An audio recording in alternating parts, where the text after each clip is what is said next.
Әдилә өчен бу беренче ярышлары булмаса да, ул дулкынлана. Әнисенең янында булуы кызчыкта үз көченә ышанычны арттыра. Моя дочь Адиля ходит второй год. Кызым йөзү белән 2нче ел шөгыльләнә. Минем улы улым бирегә күптәннән йөри. Ярышларда катнаша, призлы урыннар ала. Аңа карап кызым да кызыгып китте. Ул да медальләр алырга омтыла. Уллары һәм кызлары өчен җан атырга килүче әти-әниләр бу көнне шактый иде. Каникулларны файдалы үткәрүче балаларыннан алар да калышмады. Бүген балалар безнең берничә возрастной категорияда йөзәләр, шулай берничә стильләре бар. Кемдер 100 метр йөзә, кемдер 50 метр йөзә, кемдер туры, кемдер аркада йөзә торган, шулай брас стильләре белән йөзәләр. Алар инде киләчәктә зур соревнованиялар шул стильләр белән исәпләре бар выступать итәргә һәм җиңәргә. Аркада йөзү буенча Әдилә сынатмады. 50 метрлык араны 1 минут 4 секундта узды ул. Я рада, что я выступила. Андрей Пименовкада үз дистанциясында уңыш елмайды. 1 минут 11 секунд эчендә бассейнны 4 тапкыр әйләнде ул. Я занимаюсь плаванием уже 4-й год.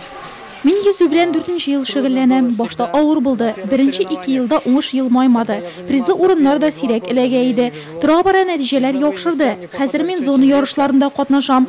Тиздән Казан шәһәрендәге ярышларда да район данын яклый алырмын дип уйлыйм. Агния Иванова да үзе белән стартка баскан кызлар арасында лидер. Нәни спортчы кыз өчен бу тәүге ярыш. Ул музыка мәктәбендә скрипка классында да укырга өлгерә. Ял итәргә вакытын каламысың дигән сорауга Агния миңа булар барысы да бик ошый дип җавап бирде. Я вначале делаю уроки со школы. Мин башта үй эшләрен эшлим, аннан бассейнда йөзәм. Учиру сайтында шөгыльләнәм. Шәршәмбе көне скрипкада уйнарга йөрим. Мин йөзәргә бик яратам. Чөнки кичкенә чакта гел ваннада ятарга ярата идем. Лагерда йөзәргә өйрәндем. Хәзер тагы да яхшырак йөзәргә өйрәнәсем килә. Булар миңа барысы да бик ошый, барына да өлгерәм. Әле әтием, минем уңышларым яхшы булса, диңгезгә дә алып барам диде.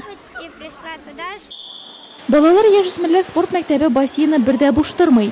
Йөзү секциясына йөрүче балалар шөгыльләнмәгән вакытларда аны өлкәннәр дә үз итә. Бассейн безнең вообще бер вакытта да буш калганы юк. Шул ук обед вакытларында да бик кешеләр йөри. И хатын-кызлар да, ир кешеләр дә, пенсион возрастта кешеләр дә йөриләр. Бик күп кеше йөри. Мәктәп беренчелеге быелгы уку елында беренче сайлап алу ярышлары. Анда үзләрен күрсәтә алганнарны республика беренчелеге һәм чемпионаты көтә.